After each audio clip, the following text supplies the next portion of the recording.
எல்லாருக்கும் எல்லாமும் கிடைக்கணும், சமூக நீதி கிடைக்கணும். அந்த சமூக நீதி உண்மையான சமூக நீதியா இருக்கணும்.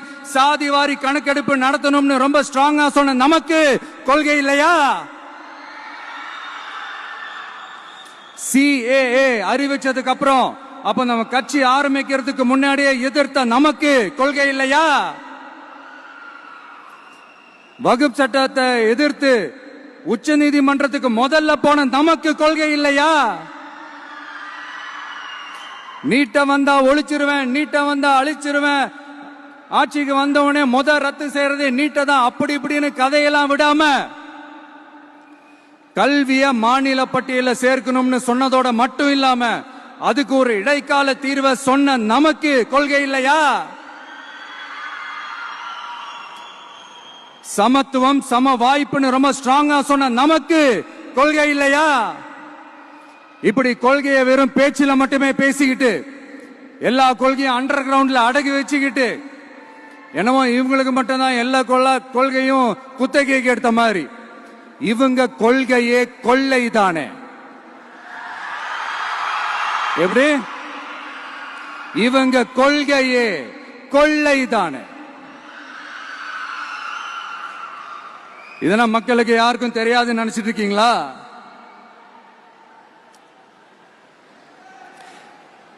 எங்க கட்சி ஒன்றும் சங்கரமணம் இல்லைன்னு சொன்னது யாரு? யார் சொன்னாங்க? ஏன் சொன்னாங்க? எதுக்கு சொன்னாங்க? இப்ப உங்க கட்சியில என்ன நடந்துகிட்டு இருக்குது அதையும் கொஞ்சம் யோசிச்சு பாருங்க, இதையும் கொஞ்சம் யோசிச்சு பாருங்க. அதனால பாப்பா, பவள விழா பாப்பா, நீ பாசாங்கு காட்டாத பாப்பா.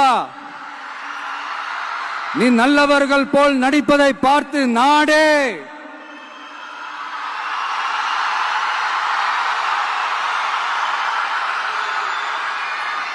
பாப்பான்னு சொன்னோம். அப்ப கூட பாத்தீங்கன்னா பாப்பான்றது ரொம்ப ஆசையா பாசமா சாஃப்டா தான் சொன்னோம். அதையே நீங்க அதிர்ச்சியா எடுத்துக்கிட்டீங்கன்னா அதுக்கு நாங்க என்ன பண்றது? அதே நீங்க விமர்சனம்னு சொன்னீங்கன்னா நாங்க என்ன பண்றது? இன்னும் நாங்க விமர்சனம் செய்ய ஸ்டார்ட் பண்ணவே இல்லையே, இன்னும் நாங்க அடிக்க ஸ்டார்ட் பண்ணவே இல்லையே, அதுக்குள்ள அலர்னா எப்படி?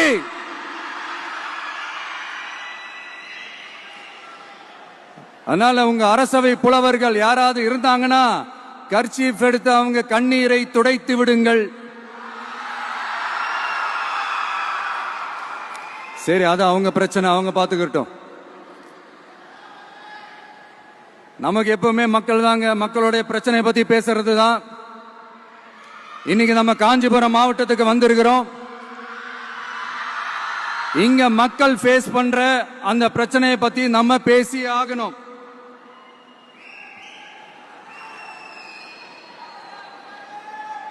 இந்த காஞ்சி மண்ணை வாழ வைக்கிற ஜீவ நதி பாலாறு, உயிர் நதி பாலாறு. இந்த மக்களோட உயிரோடவும் ரத்தத்தோடும் கலந்து ஓடுவது பாலாறு. அந்த பாலாறை இன்னைக்கு பெரியார் பெயரையும் அண்ணா பெயரையும் சும்மா பேருக்கு வச்சுக்கிட்டு ஆட்சி நடத்துறவங்க என்ன பண்றாங்க தெரியும்ல? சுரண்டிட்டாங்க, கொள்ளையடிச்சிட்டாங்க, நாசம் பண்ணிட்டாங்க, மோசம் பண்ணிட்டாங்கன்னு இன்னும் என்ன வேணாலும் சொல்லலாம். ஆக மொத்தம் அழிச்சிட்டாங்க. இத நான் ஏதோ போற போக்குல ஏதோ அடிச்சு விடலங்க, ஆதாரத்தோட தான் சொல்றேன். அனுமதிக்கப்பட்ட அந்த லெவலை தாண்டி 22,70,000 யூனிட் மணலை கொள்ளையடிச்சிருக்கிறாங்க. ஆக மொத்தம் இதுல அவங்க அடிச்ச கொள்ளை எவ்வளவு தெரியுமா? ரொம்பலாம் இல்ல, கம்மி தான். 4,730 கோடி. கம்மி தான் இல்ல?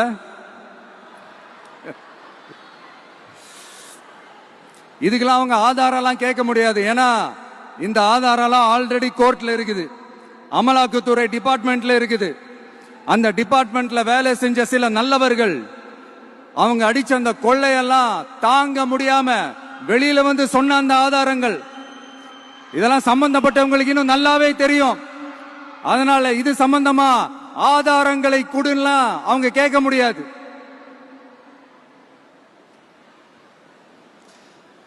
மணலை கொள்ளையடிச்சா நீர்நிலைகள் அழியும், ஏரி குளம் கண்மாய் எல்லாம் அழியும். இதெல்லாம் அழிஞ்சா விவசாயம் அழியும், விவசாயம் அழிஞ்சு போனா விவசாயிகள் அழிஞ்சிருவாங்க. ஆக மொத்தம் நாம எல்லாரும் மொத்தமா அழிஞ்சு போக வேண்டியதுதான். இப்படி மேல இருந்து கீழே வரைக்கும் ஒரு கட்சியை சிண்டிகேட் போட்டு கொள்ளையடிக்கிறத கேள்விப்பட்டிருக்கிறீங்களா மக்களே?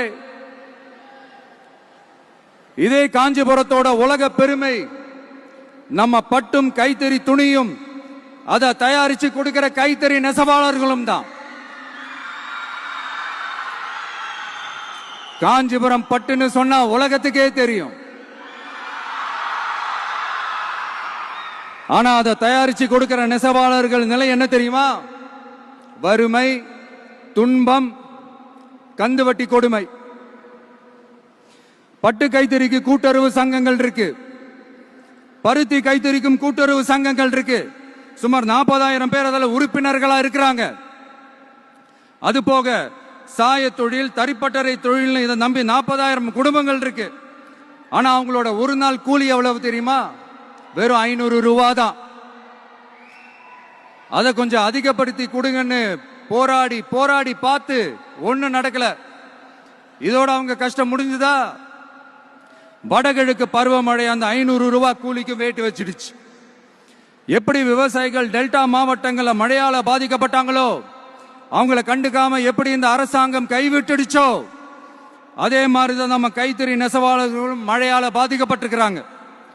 அடுத்து இந்த காஞ்சிபுரம் மாவட்டத்தோட பஸ் ஸ்டாண்ட் 60 வருஷத்துக்கு முன்னாடி கட்டினதான். அண்ணா அவர்கள் ஆட்சிக்கு வந்தப்போ கட்டியிருப்பாங்க போல. அது இன்னும் புதுப்பிக்க கூட முடியாம கேட்டா என்ன சொல்லுவாங்க? அந்த லேண்ட் வந்து கேஸ்ல இருக்குது.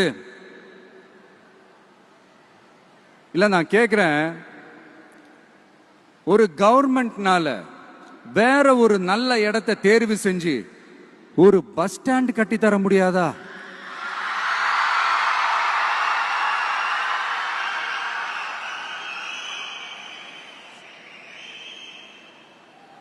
பிரச்சனை என்ன தெரியுமாங்க? அவங்களுக்கு மக்களை பத்தி யோசிக்கிறதுக்கே நேரம் இல்லை. அதுதான் பிரச்சனை. அடுத்து பாலாஜாபாத் பக்கத்துல அவலூர் ஏரி இருக்கு. அது பாலாற்றை விட உயரமா இருக்கு. அதனால என்ன ஆகுதுன்னா, ஆத்து தண்ணி ஏரிக்கு போக முடியாம போயிடுது. அதை சரி பண்ணி அந்த இடத்துல ஒரு தடுப்பணையை கட்டினா ஏரி நிறைய தண்ணி நிற்கும். அப்படி நின்னா அவலூர் மட்டும் இல்ல, ஆசூர் உட்பட இன்னும் எத்தனை கிராமங்கள், எத்தனை ஆயிரம் ஏக்கர் விவசாயம் நல்லா நடக்கும். இதுக்கு இன்னும் எத்தனை வருஷம் மக்கள் கோரிக்கை கொடுக்கணும், மக்கள் போராடணும். இந்த பிரச்சனை எல்லாம் இருக்கிற அதே காஞ்சிபுரம் மாவட்டத்தில் தான் பரந்தூர் ஏர்போர்ட் கட்டுற பிரச்சனையும் இருக்குது. அந்த பிரச்சனையில கண்டிப்பா நாங்க விவசாயிகள் பக்கம் தான் நிற்போம். அதுல எந்த மாற்று கருத்துமே கிடையாது. இந்த கவர்மெண்ட் பரந்தூர் விவகாரத்தில் எங்களுக்கோ இல்ல விவசாயிகளுக்கோ எந்த விதமான காரணங்கள் சொல்லி எஸ்கேப் ஆகவே முடியாது. இப்படி மக்களுக்காக மக்களோட பிரச்சனைகளை எடுத்து பேசுறதுனால இப்ப ஆட்சியில் இருக்கிறவங்களுக்கு நம்ம மேல ஒரு ஆத்திரம் வரத்தானே செய்யும்.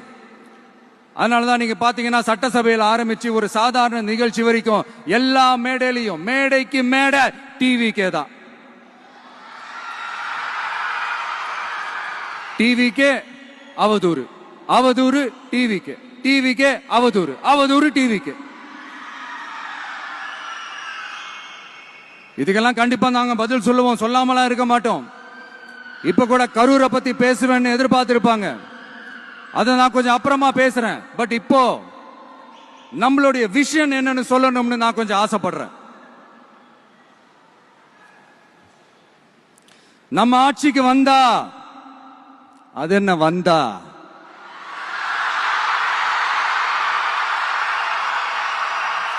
வருவோம். மக்கள் கண்டிப்பா நம்மளை வர வைப்பாங்க. மக்களுக்கான ஆட்சியை மக்களே விரும்பி வர வைக்கத்தானே செய்வாங்க. அப்படி மக்களால் அமைக்கப்பட போற நம் ஆட்சியில நம்ம என்ன செய்ய போறோம்ன்றது அதுக்கான அந்த தேர்தல் அறிக்கையில அதுக்கான விளக்கத்தை டெஃபினட்டா கொடுப்போம். பட் அதுக்கு முன்னாடி ஒரு சின்னதா லைட்டா நான் கொஞ்சம் அதை சொல்லணும்னு ஆசைப்படுறேன். எல்லாருக்கும் நிரந்தரமான வீடு இருக்கணும்.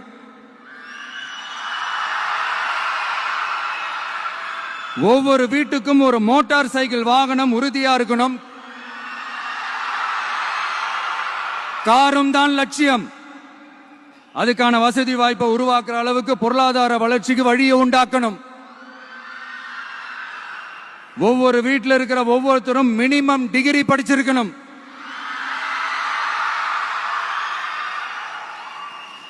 ஒவ்வொரு வீட்லயும் குறைந்தபட்சம் ஒருத்தருக்கு நிரந்தர வருமானம் கிடைக்கணும். அதுக்கான வேலை வாய்ப்பை உருவாக்கணும். அதுக்கு தகுந்த மாதிரி கல்வியில பாடத்திட்டத்தில் சீர்திருத்தம் செய்யணும்.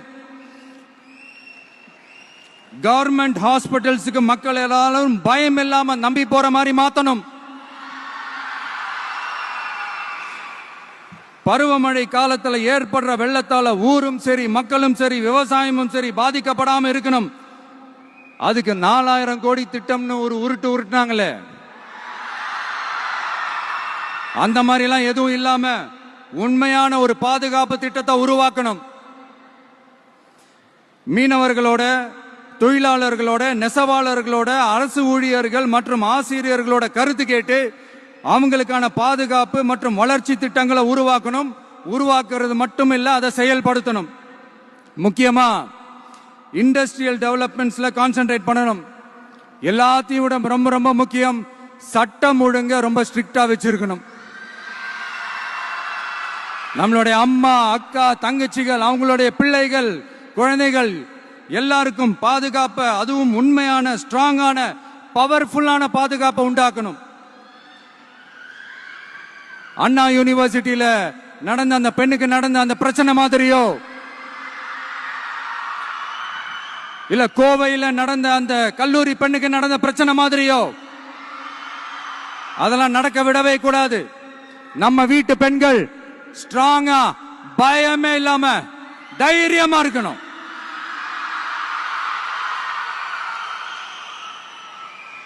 இதை எப்படி செயல்படுத்த போறோன்றது முன்னாடி சொன்ன மாதிரி நம்மளுடைய தேர்தல் அறிக்கையில அதுக்கான விளக்கத்தை ரொம்ப டீட்டெயில்டா கொடுப்போம். நான் சும்மா மத்தவங்க மாதிரி அவங்கள மாதிரி எல்லாத்தையும் அடிச்சு விட்டுட்டு ஏமாத்துற வேலையெல்லாம் இங்க கிடையாது நம்ம கிட்ட. நான் மறுபடியும் சொல்றேன், நம்ம அரசியலுக்கு வந்தது உங்களுக்கு நல்லது நல்லது நல்லது மட்டுமே செய்யறது தான். எங்களுக்கு வேற எந்த அஜெண்டாவும் கிடையாது. அதனாலதான் பாத்தீங்கன்னா கொள்கை எதிரி யாரு, அரசியல் எதிரி யாருன்னு திட்டவட்டமா சொல்லிட்டு அது வெளியே சொல்லிட்டு களத்துக்கு வந்திருக்கிறோம். அதுல எந்த விதமான குழப்பமோ எந்த விதமான ஊசலாட்டமோ எதுவுமே இருக்க போறதில்ல. இந்த விஜய் சும்மா எதையும் சொல்ல மாட்டான். ஒன்னு சொன்னா அதை செய்யாம விட மாட்டான். அது மக்களுக்கு நல்லாவே தெரியும். அப்புறம் ஒரு அதிசயம் சொல்ல முடியாது, இது ஒரு கண்டுபிடிக்க முடியாத ஒரு உண்மைன்னு சொல்லலாம். அது என்னப்பா, அது தற்குறியா?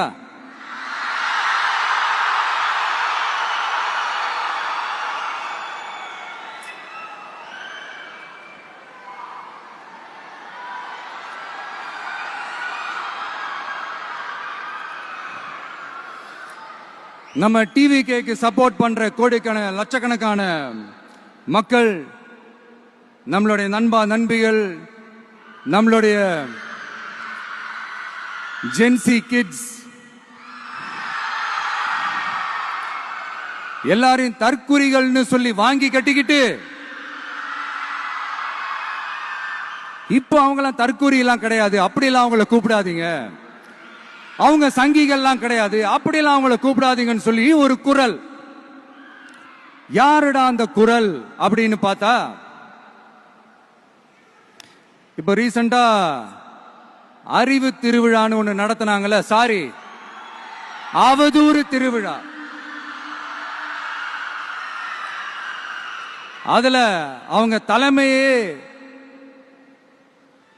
குழப்புற மாதிரி, அறிவு கண்ணை திறந்து வைக்கிற மாதிரி ஒருத்தர் பேசியிருக்கிறார்.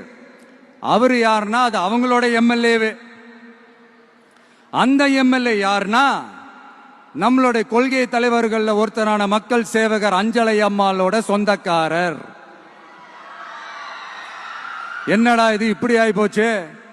டிவிகேக்கு சப்போர்ட் பண்ற மாதிரி நம்ம கட்சியிலிருந்தே ஒரு குரல் வருதுன்னு சொல்லி தலைமையில ஃபுல்லா கன்ஃபியூஷன். அந்த கன்ஃபியூஷன் இதோட நிக்காது. அந்த ஆதரவு குரல் ஒரு வீடு விடாம, ஒரு இடம் விடாம, எல்லா இடத்திலையும், எல்லா வீட்லயும் இன்னும் பலமா எதிரொலிக்குதான் இல்லையான்னு பாருங்க. சும்மா பிளாஸ்ட் தான்.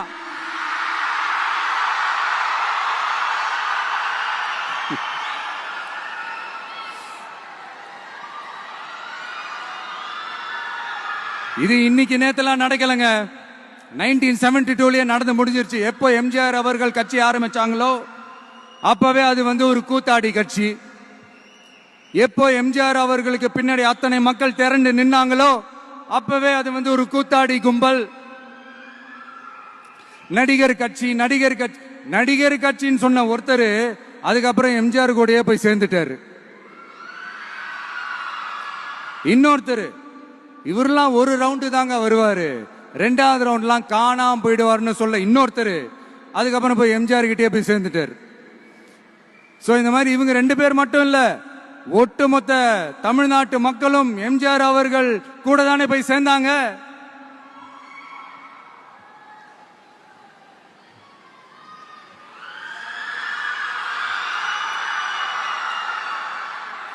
அதனால இது வரலாறு. இந்த வரலாறு நம்மளை விட அவங்களுக்கு இன்னும் நல்லாவே தெரியும். அதனாலதான் பாத்தீங்கன்னா 53 வருஷமா அதே கதறல்கள். கூத்தாடி கூட்டம், நடிகர் கட்சி, நடிகர் கூட்டம், இப்படி. மர்மயோகின்ற ஒரு படத்துல அவருடைய கேரக்டர் பேர் கரிகாலன். அதுல ஒரு சூப்பர் டயலாக் ஒன்னு சொல்லியிருப்பாரு. குறி வைத்தால் தவற மாட்டேன், தவறுமானால் குறியே வைக்க மாட்டேன்.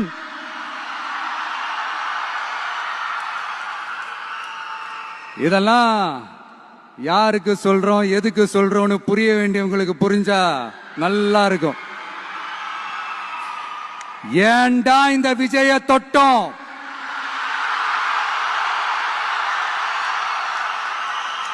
ஏண்டா விஜய் கூட இருக்கிற அந்த மக்களை தொட்டோம் நினைச்சு ஃபீல் பண்ண போறீங்க.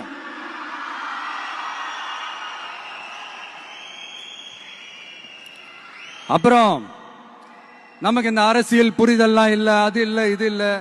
அப்புறம் நான் கேக்குறேன், மக்கள் எல்லாரும் உங்களுக்கு தற்குறிகளா?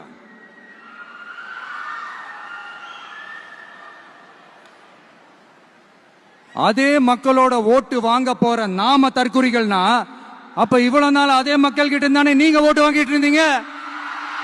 அப்ப நீங்க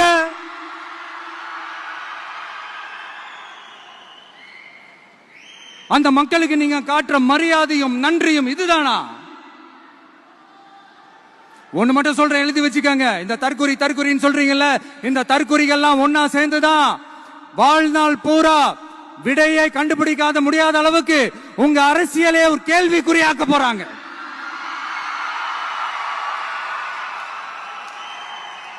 இவங்கெல்லாம் யாரும் இங்க தற்குறிகள்லாம் கிடையாது. இவங்க எல்லாரும் தமிழ்நாட்டு அரசியலோட ஆச்சரியக்குறி.